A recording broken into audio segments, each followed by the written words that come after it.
we can now propose a new coherent grand strategy of containment and eventual rollback of radical Islam. This strategy involves undercutting the exalted standing of the Sharia and Jihad, much like the way the non-performing Soviet communist ideology was discredited during the Cold War. This also involves forming strategic alliances with major jihad victim nations such as India. Also, the strategy calls for redeployment of American troops from Muslim majority lands. Even from the point of view of reforming Islam, discrediting the Sharia and Jihad should be viewed as a must requirement, as these two prominent features of Islam are shown to lead to backwardness and radicalization of Muslim communities. Accordingly, any moderate Muslim we would like to use or engage too must be willing to discredit Sharia and Jihad. If a coherent grand strategy that is requires discrediting Sharia and Jihad, how do we execute this strategy? In my second and third lectures, I showed that the roots of Sharia and Jihad are traced to the Islamic doctrines themselves. Therefore, what we find is that due to the overwhelming dominance of Sharia and Jihad in the Islamic doctrines, the doctrines too ultimately may have to be discredited. As I discuss in my book, this can be carried out using the credible, powerful and secular platform of science. This platform has much in the way of appealing to, especially to the educated Muslim population.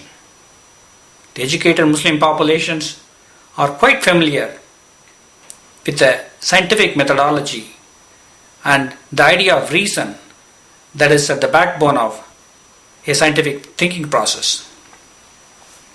Why should we focus on educated Muslims? Let me explain that. If the Muslim clerics are seen as the visionaries behind the conquest of unbelievers through jihad and imposition of Sharia on Muslim communities, the enablers are the educated Muslims. It is educated Muslims who know how to operate in the modern world, who knows how to use the tools of the modern world. Without their ability, it is really impossible to execute jihad or to repress Muslims through Sharia.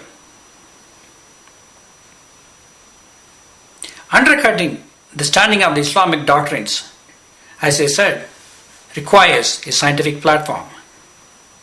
The Hadith, one of the primary Islamic doctrines, has an interesting take on how the Quran was put together. It is said that the God's revelations were taken down during the time of Muhammad in leaves, stones, parchment, and get this, in the memory of the listeners. Clearly, this type of a documentation of what is said to be God's revelation couldn't be accurate. In fact, one would expect that different versions of the Quran must have existed at the initial period. There is a historical evidence to suggest that this probably is the case.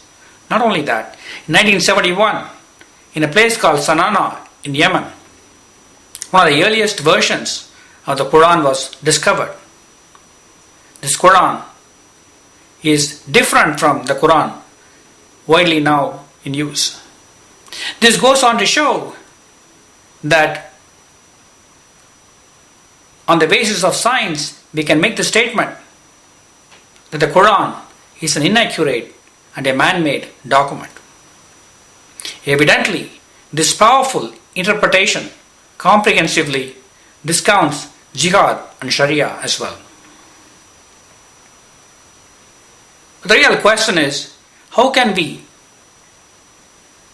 get these points of views and insights across to Muslim populations by and large, and specifically to educated Muslims?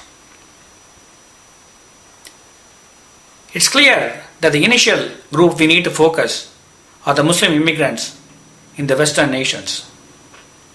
These immigrants are not only exposed to the underpinnings of Western civilization, but they are also, by and large, better educated than their counterparts in Muslim majority nations. Every unfortunate act of terror committed in the name of Islam should be seen as an opportunity to drive home on the scientific basis the absurdity of the Quran as God's words. This is a very powerful way of reminding Muslims in the West and elsewhere that their holy book should not be taken literally. To do so is a flawed way of looking at their holy book. The cultural ascendancy the West has over the Muslim world should also be utilized. After all, it is Muslim nations and their populations who try to ape the Western civilization in dress and in other mannerisms. Movies, videos, television and radios are some of the most powerful channels the Western nations can use to articulate many of the points I've discussed here to the Muslim populations. Countries such as India, which have significant influence over Pakistan in the matter of culture, and even the greater Middle East through its movies, can be utilized as a channel for conveying the war of ideas in order to win the war on terror.